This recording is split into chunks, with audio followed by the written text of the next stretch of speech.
Hello guys, welcome to my channel. आज हम इस वीडियो में इनहेरिटेंस इन जावा के बारे में सीखेंगे। तो गाइस, हम इस वीडियो में is a relationship, inheritance, reusability, features, uses and advantages with real time examples के टॉपिक कवर करेंगे, राइट। सो इनहेरिटेंस जावा में ऊप्स कॉन्सेप्ट के मेन 4 पिलर में से एक पिलर है। It is a technique of organizing information in a hierarchical form. Java inheritance provide करता है reusability mechanism in object oriented programming में, जिससे यूजर्स रीयूज़ कर सकते हैं एग्जिस्टिंग कोड को एक नए एप्लीकेशन में, राइट। अभी ये प्रोग्रामर को नए क्लास और जो मौजूदा क्लास यानी कि हमारे जो एग्जिस्टिंग क्लास है उसके बीच में रिलेशनशिप बनाने के लिए और मौजूदा कोड के संदर्भ में एक नया कोड को डिफाइन करने की अनुमति देता है, यानी कि परमिशन देता है। इस रिलेशनशिप को जावा में पेरेंट चाइल्ड रिलेशनशिप कहा जाता है। So let's understand the most important and powerful feature inheritance of OOPs in more detail. So guys, what is inheritance in Java? तो first of all, existing class की functionality का use करके नया class बनाने की टेक्निक को जावा में inheritance कहा जाता है। दूसरे शब्दों में कहूँ तो इनहेरिटेंस एक ऐसी प्रोसेस है जिसके द्वारा एक चाइल्ड क्लास पेरेंट क्लास के सभी प्रॉपर्टीज़ और बिहेवियर्स मीन्स की मेथड्स को इनहेरिट कर सकता है, उसे प्राप्त कर सकता है, right. So the existing class is called parent class, or you can say a more general class, and the new class is called child class, or you can say specialized class, right। Child class parent class के सारे data and behaviour inherits कर सकता है। So let us take real time example to understand the concept of inheritance. For example, in the real world a child inherits the features of its parents, जैसे कि colour of mother and intelligence of features आप diagram में देख सकते हैं, right. So that's why inheritance represents the is a relationship, also known as a parent-child relationship. So guys, what is a relationship in Java? Is a relationship in Java represents inheritance. इसे जावा में keyword extend for class inheritance और implements for interface के लिए implement किया जाता है। All the classes extends java.lang.object by default। इसका मतलब ये है कि एक ऑब्जेक्ट जावा में सभी क्लासेस का रूट क्लास है, इसलिए every class is the sub class of java.lang.object by default. So ये एक गुड एग्जाम्पल है जावा में इज ए रिलेशनशिप को बनाने के लिए, राइट। फॉर एग्जाम्पल, मैं यहाँ पे एक क्लास क्रिएट करती हूँ और उसका सिंपल यहाँ पे नाम दूंगी डेमो, राइट। तो यहाँ पे हमारा जो डेमो क्लास है वो क्रिएट हो चुका है। उसके बाद आएगी हमारी मेन मेथड। आफ्टर दैट मैं यहाँ पे सिंपल एक स्टेटमेंट प्रिंट कराऊंगी और उसमें मैं मैसेज प्रिंट कराऊंगी हेलो। तो गाइज, जैसे ही हम इस एग्जाम्पल को कंपाइल करेंगे तो जावा कंपाइलर परफॉर्म करेगा और उसके बाद जो हमारा JVM है वो एक्चुअली इसे इस तरह से डिफाइन करेगा, लाइक हमारा जो क्लास है डेमो उसे एक्सटेंड करेगा ऑब्जेक्ट से। तो गाइस, हमारा जो JVM है वो लास्ट में इस तरह से हमारे क्लास को एग्जीक्यूट करता है। इट मीन्स कि यहाँ पे हमने डेमो क्लास बनाया था लेकिन बाय डिफ़ॉल्ट हमारा जो ऑब्जेक्ट है वो एक्सटेंड हो चुका होता है। तो हम ये कह सकते हैं कि object class is the super class of every class. So guys, what is important terminology in Java inheritance? Number 1, super class और you can say parent class. ऐसा क्लास जहाँ से सब क्लास विरासत में मिलता है उसे सुपर क्लास कहते हैं। It is also called base class और parent class in Java, right. Second है सब क्लास और you can say child class. तो एक ऐसा क्लास जो दूसरे क्लास के सभी members such as fields, methods, nested classes को इनहेरिट्स करता है उसे सब क्लास कहते हैं। It is also called as derived class or extended class. So guys, what is syntax of inheritance or creating subclass in Java or extending a class? तो guys इसका syntax कुछ इस तरह से है, पहला है क्लास, देन उसके बाद आएगा हमारा सब क्लास नेम, और एक्सटेंड्स कीवर्ड आएगा जो इनहेरिट्स करता है, उसके बाद आएगा सुपर क्लास नेम। अब उसके बॉडी पार्ट में गाइस आप वेरिएबल्स ऑफ सब क्लासेस, मेथड्स ऑफ सब क्लासेस, यानी कि सब क्लासेस के सारे फील्ड्स आप एक्सेस करा सकते हैं, लिख सकते हैं। इसमें क्लास एंड एक्सटेंड्स दोनों कीवर्ड है।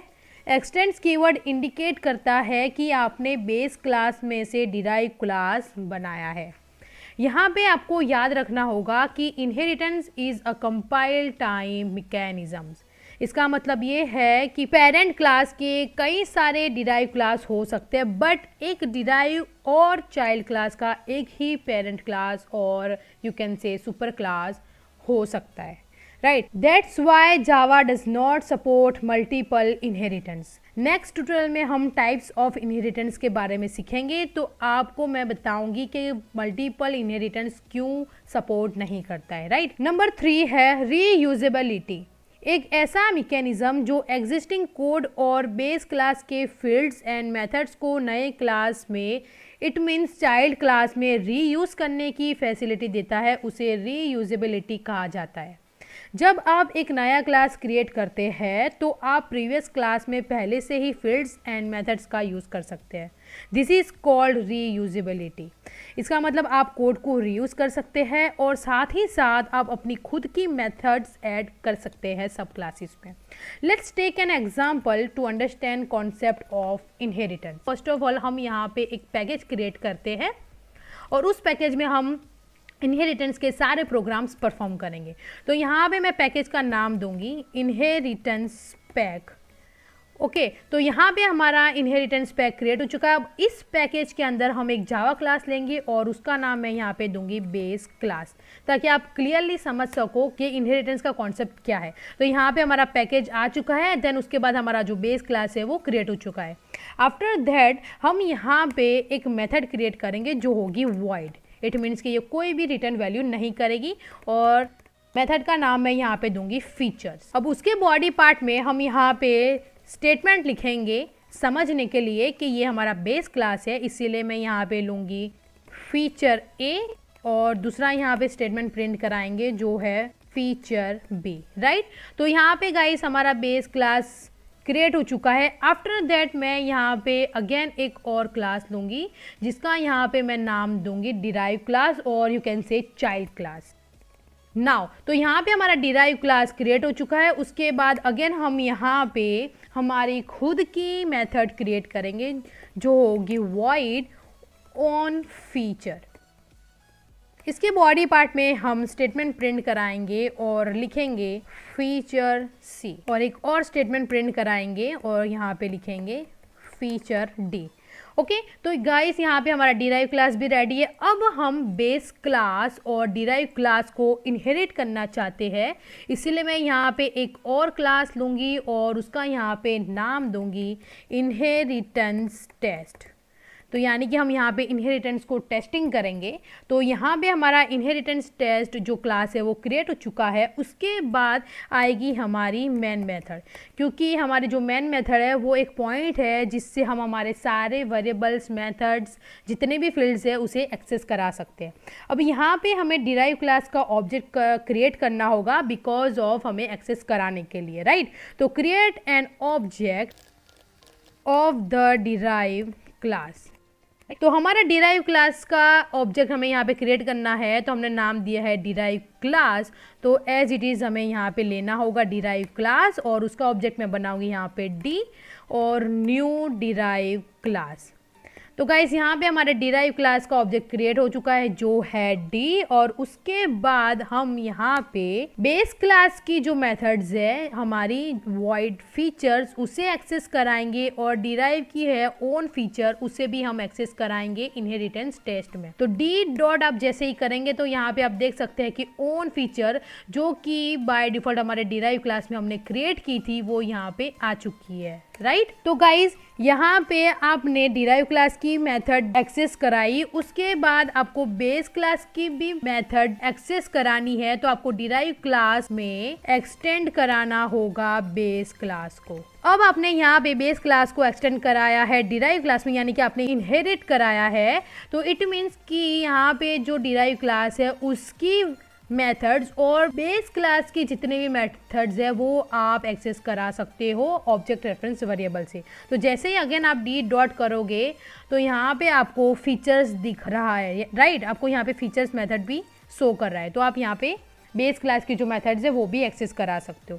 तो गाइस इस तरह से हमारा जो इनहेरिटेंस है वो वर्क करता है, यानी कि बेस क्लास में आपने कोई भी लॉजिक लिखा, देन डिराइव क्लास में आपने अपना खुद का लॉजिक बनाया और आपको बेस क्लास का लॉजिक डिराइव क्लास में यूज़ करना है, एक्सेस कराना है, तो आपको सिंपल एक्सटेंड करना होगा बेस क्लास को, यानी कि सुपर क्लास को, राइट। अब मैंने इन दोनों को एक्सेस कराया है थर्ड जावा के प्रोग्राम में, जो है इनहेरिटेंस टेस्ट, और डिराइव क्लास का ऑब्जेक्ट क्रिएट करके मैंने दोनों मेथड्स को यहाँ पे एक्सेस कराना चाहा है, राइट। तो अब जैसे ही हम यहाँ पे रन कराएंगे तो आप यहाँ पे देख सकते हैं कि पहला हमारे यहाँ पे feature C and D, because of हमने यहाँ पे लिखा है डी डॉट ऑन फीचर, इसलिए पहले डिराइव क्लास की मेथड्स यहाँ पे परफॉर्म होगी, then feature A and B, उसके बाद हमने यहाँ पे लिखा था डी डॉट फीचर जो है हमारे बेस क्लास में, इसीलिए बेस क्लास के यहाँ पे परफॉर्म होगी, राइट, मेथड। तो आप यहाँ पे देख सकते हैं। तो गाइस आप देख सकते हैं हमने सुपर क्लास का ऑब्जेक्ट क्रिएट नहीं किया है, यानी कि हमने बेस क्लास का ऑब्जेक्ट नहीं बनाया है यहाँ पे, फिर भी हम उसके सारे फीचर्स एक्सेस कर सकते हैं, बिकॉज हमने सब क्लास का ऑब्जेक्ट क्रिएट किया है, इसीलिए सब क्लास में सुपर क्लास की फीचर्स की कॉपी आ गई और हम ऑब्जेक्ट के हेल्प से एक्सेस कर पाए, राइट, बिकॉज हमने सब क्लास को एक्सटेंड कराया है सुपर क्लास से। तो गाइस इस तरह से हमारा इनहेरिटेंस वर्क करता है। So why do we need or use inheritance in Java? तो गाइस सेवरल रीजंस है इनहेरिटेंस को यूज करने के लिए। नंबर 1 है we can reuse the code from the base class, यानी कि हम बेस क्लास से डिराइव क्लास में कोड रीयूज कर सकते। नंबर 2 है यूजिंग इनहेरिटेंस हम ओवरराइड करके क्लास या मेथड की फीचर्स को इंक्रीज कर सकते हैं। मान लीजिए कि आपको अगेन यहाँ पे कुछ एडिटिंग करना है, लाइक एक और स्टेटमेंट आपको यहाँ पे लिखना है, तो मैं यहाँ पे ले रही हूँ हेलो। आपको इस हेलो स्टेटमेंट को प्रिंट कराना है तो सिंपल सिर्फ आपको बेस क्लास में लिखना है। अगेन आप जैसे ही रन करोगे तो यहाँ पे आप देख सकते हैं कि हेलो जो हमारा स्टेटमेंट है वो आ चुका है, बिकॉज ऑफ हमने यहाँ पे एक्सटेंड करा है इसीलिए। तो यानी कि गाइस आप यहाँ पे कोड को बढ़ा भी सकते हैं। नंबर 3 है क्लास के एग्जिस्टिंग फीचर्स का यूज़ करने के लिए इनहेरिटेंस का यूज़ किया जाता है, यानी कि हमारा जो बेस क्लास है उसके जितने भी फीचर्स है, मैंने अभी यहाँ पे सिर्फ वॉइड फीचर्स मेथड क्रिएट किए, तो उसके अंदर के जितने भी स्टेटमेंट्स है उससे हम यूज़ कर सकते हैं इनहेरिटेंस की मदद से, यानी कि एक्सटेंड करा के। नंबर 4 है इसका यूज़ रन टाइम पॉलीमॉर्फिज्म को अचीव करने के लिए किया जाता है। नंबर 5 है using inheritance we can organize the information in hierarchical form. Let's take a example to understand the use of inheritance in Java, यानी कि मैंने जितने भी अभी आपको रीजन बताए उसके ऊपर से हम एक एग्जांपल लेते हैं और उस एग्जांपल के थ्रू आपको मैं समझाऊंगी कि हम यूज़ कैसे करते हैं इनहेरिटेंस का इन जावा में, राइट। तो मैं यहाँ पे एक क्लास लूँगी और उसका यहाँ पे सिंपल नाम दूंगी व्हीकल। तो गाइस याद रखिए कि ये हमारा जो व्हीकल है वो हमारे इनहेरिटेंस पैक के बाहर है। इट मीन्स कि जैसे आप पैक के बाहर यानी कि सोर्स फोल्डर में आप लिखते हो तो उसे हम डिफ़ॉल्ट पैकेज कहते हैं, क्योंकि वो एक डिफ़ॉल्ट पैकेज की तरह वर्क करता है, क्योंकि हमने पैकेज का नाम यहाँ पे दिया नहीं है, पैकेज बनाया नहीं है, इसलिए यहाँ पे बाय डिफ़ॉल्ट हमारा डिफ़ॉल्ट पैकेज आएगा, राइट। तो हमारा जो व्हीकल क्लास है वो अभी हमारे डिफ़ॉल्ट पैकेज में है, तो यहाँ पे हम मेथड क्रिएट करेंगे जो होगी डिस्प्ले। ओके, तो इसके बॉडी पार्ट में हम सिंपल स्टेटमेंट लिखेंगे और यहाँ पे लिखेंगे बेस क्लास, राइट। तो यहाँ पे व्हीकल हमारा रेडी है। अब उसके बाद अगेन मैं एक और क्लास लूँगी जिसका मैं यहाँ पे नाम दूंगी कार। ओके, तो यहाँ पे हमारा कार क्रिएट हो चुका है। उसके बाद अब हम यहाँ पे एक मेथड बनाएंगे जो होगी शो नाम की, और उसके बॉडी पार्ट में भी हम एक स्टेटमेंट प्रिंट कराएंगे और उसमें लिखेंगे डिराइव्ड क्लास। अब गाइस हमारा जो व्हीकल क्लास है उसकी जो डिस्प्ले मेथड है मुझे एक्सेस करानी है कार के क्लास में, तो सिंपल मुझे यहाँ पे एक्सटेंड करना होगा व्हीकल को। तो यहाँ पे जैसे ही आप एक्सटेंड करोगे सुपर क्लास को, तो सुपर क्लास की जितने भी मेथड्स हो कि वो आप एक्सेस कर पाओगे। अब इसे हम टेस्ट करते हैं। तो यहाँ पे अगेन मैं एक क्लास लूँगी जो होगा हमारा एग्जाम्पल टेस्ट, और यहाँ पे हम डिराइव क्लास और बेस क्लास को एक्सेस कराएंगे। तो उसके लिए हमें पहले लेना होगा मेन मेथड।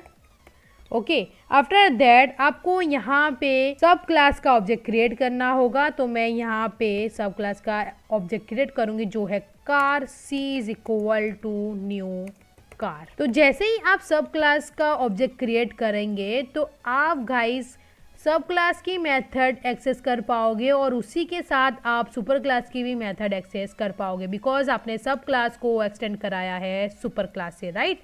तो अब जैसे ही मैं यहाँ पे सी डॉट करूँगी तो आप यहाँ पे देख सकते हैं तो मेथड और डिस्प्ले मेथड यहाँ पे शो कर रही है। क्योंकि हमने यहाँ पे सब क्लास का ऑब्जेक्ट क्रिएट किया है इसीलिए उसकी मेथड यहाँ पे बोल्ड फॉन्ट में आ रही है, और यहाँ पे हमने सब क्लास को एक्सटेंड कराया है सुपर क्लास से, इसलिए सुपर क्लास की जो मेथड है वो नॉर्मल फॉन्ट में आ रही है, राइट। इसका मतलब ये होता है कि आप दोनों मेथड आराम से एक्सेस करा सकते हो। तो पहले मैं यहाँ पे सुपर क्लास की मेथड एक्सेस कराना चाहती हूँ, इसलिए सी डॉट डिस्प्ले, देन मैं सब क्लास की कराऊंगी जो है सो। तो अब जैसे ही आप यहाँ पे प्रोग्राम रन करेंगे तो पहले यहाँ पे हमारे डिस्प्ले नाम की जो मेथड है वो यहाँ पे परफॉर्म होगी जो है बेस क्लास, और फिर उसके बाद मैंने सी डॉट सो मेथड कराया है इसीलिए डिराइव क्लास यहाँ पे परफॉर्म होगा। तो गाइज इस तरह से हम वर्क करते हैं और हमारे जो कोड्स है उसकी लेंथ भी हम घटा सकते हैं। Okay, so guys, how is inheritance implemented or achieved in Java? जावा में इनहेरिटेंस को इम्प्लीमेंट और अचीव करने के लिए दो कीवर्ड का यूज़ करना होता है। पहला है एक्सटेंड्स। एक्सटेंड्स एक कीवर्ड है जो दो क्लासेस और दो इंटरफेसेस के बीच इनहेरिटेंस को डेवलप करने के लिए यूज़ किया जाता है, जैसे कि मैंने अभी यहाँ पे किया जो है कार एक्सटेंड्स व्हीकल, राइट। तो हमारा जो व्हीकल है वो भी क्लास है और हमारा जो कार है वो भी क्लास है। तो याद रखिए गाइस कि जो एक्सटेंड्स कीवर्ड आप यूज़ करते हो वो सिर्फ और सिर्फ दो क्लासेस के बीच में या तो फिर दो इंटरफेसेस के बीच में ही यूज़ किया जा सकता है। सेकंड है इम्प्लीमेंट्स। इम्प्लीमेंट्स एक कीवर्ड है जो एक क्लास और एक इंटरफेस के बीच इनहेरिटेंस को डेवलप करने के लिए किया जाता है। So what is advantages of inheritance in Java? तो number one of the main advantages is that कि आप एक कोड में डुप्लीकेट कोड की लेंथ को मिनिमाइज करके सुपर क्लास में डाल सकते हैं और शेयर कर सकते हैं कई सब क्लासेस में। फॉर एग्जांपल यहाँ पे हमने लिया है व्हीकल और इसमें मैंने यहाँ पे दी है वॉइड डिस्प्ले। अब जैसे ही आपको इस डिस्प्ले को दूसरे क्लास में भी एक्सेस कराना है, फॉर एग्जांपल मैं यहाँ पे क्लास ले रही हूँ होंडा, तो यहाँ पे हमारा जो होंडा क्लास है वो क्रिएट हो चुका है। उसके बाद यहाँ पे हम लिखेंगे main method. After that guys याद रखिए कि आपको व्हीकल क्लास की जो डिस्प्ले मेथड है उसको एक्सेस कराना है आपको होंडा की क्लास में। तो फर्स्ट ऑफ ऑल आपको करना होगा एक्सटेंड व्हीकल, राइट। उसके बाद अब यहाँ पे आपको होंडा का ऑब्जेक्ट क्रिएट करना होगा। तो उसके बाद आप एज डॉट जैसे ही करोगे तो यहाँ पे आप देख सकते हैं कि एज डॉट डिस्प्ले आ चुका है, राइट। यानी कि आप व्हीकल की क्लास की डिस्प्ले होंडा के क्लास में एक्सेस करा सकते हो with the help of extend keyword. Second है कोड की लेंथ रीयूज करने से एप्लीकेशन की रिडेंडेंसी भी कम हो जाती है। थर्ड है इनहेरिटेंस को चेंज करने के लिए एप्लीकेशन कोड को और फ्लेक्सिबल भी बनाया जा सकता है, क्योंकि एक क्लास जो इनहेरिट्स है सुपर क्लास से उसका यूज़ इंटरचेंजेबली से किया जा सकता है। यानी कि आपका जो कोड है आप जैसे ही इनहेरिटेंस बनाते हो और उसका यूज़ करते हो तो हमारा जो एप्लीकेशन है वो बहुत फ्लेक्सिबल हो जाता है, क्योंकि हम आराम से कोड का रीयूज़ कर सकते हैं अनदर क्लास में। सो guys, what is important rules of Java in inheritance?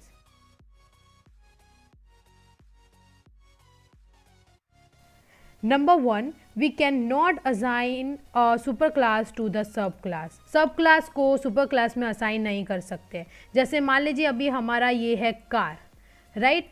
तो व्हीकल को मैं यहाँ पे एक्सटेंड कराना चाहूँगी कार से, तो मैं यहाँ पे नहीं करा पाऊँगी, बिकॉज यहाँ पे मुझे एरर मिलेगी, बिकॉज हमारा जो कार है वो है डिराइव क्लास और हम सुपर क्लास को एक्सटेंड नहीं करा सकते हैं सब क्लास से। तो ये एक इम्पोर्टेंट रूल है।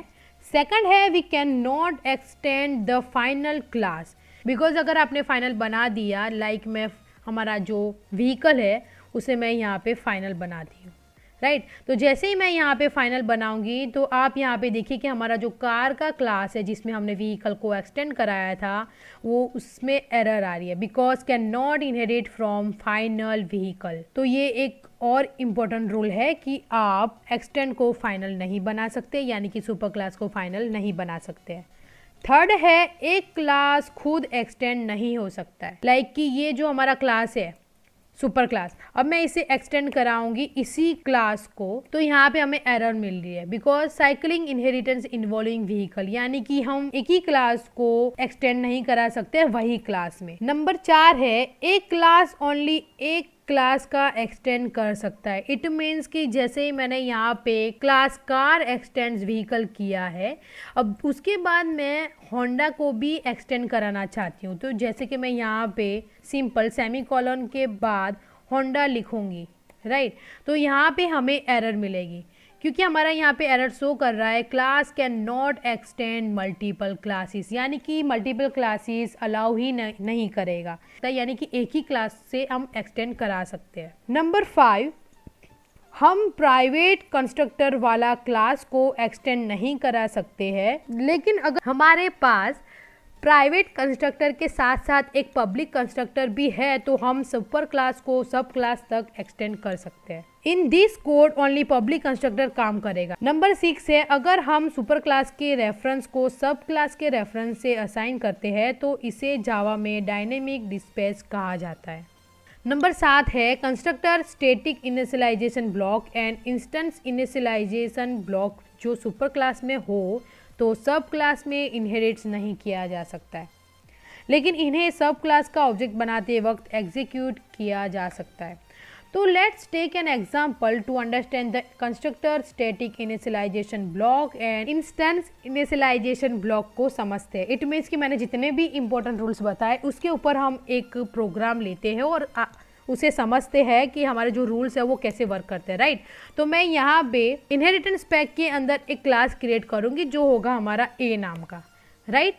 तो यहाँ पे हमारा ए नाम का जो क्लास है वो क्रिएट हो चुका है, तो मैं यहाँ पे पहले इंस्टेंस वेरिएबल डिक्लेयर करूँगी जो होगा हमारा integer A is equal to 48। मैं इसकी वैल्यू भी यहाँ पे असाइन कर देती हूँ जो है 48। उसके बाद मैं यहाँ पे एक कंस्ट्रक्टर लूँगी जो है ए, क्योंकि हमारा क्लास है ए इसीलिए हमें क्लास के नाम का ही कंस्ट्रक्टर बनाना होगा। तो मैं यहाँ पे ले रही हूँ ए और उसकी बॉडी पार्ट में एक स्टेटमेंट प्रिंट कराएंगे और उसमें हम सिंपल लिखेंगे कंस्ट्रक्टर ऑफ क्लास ए। उसके बाद हम यहाँ पे एक स्टैटिक ब्लॉक बनाएंगे।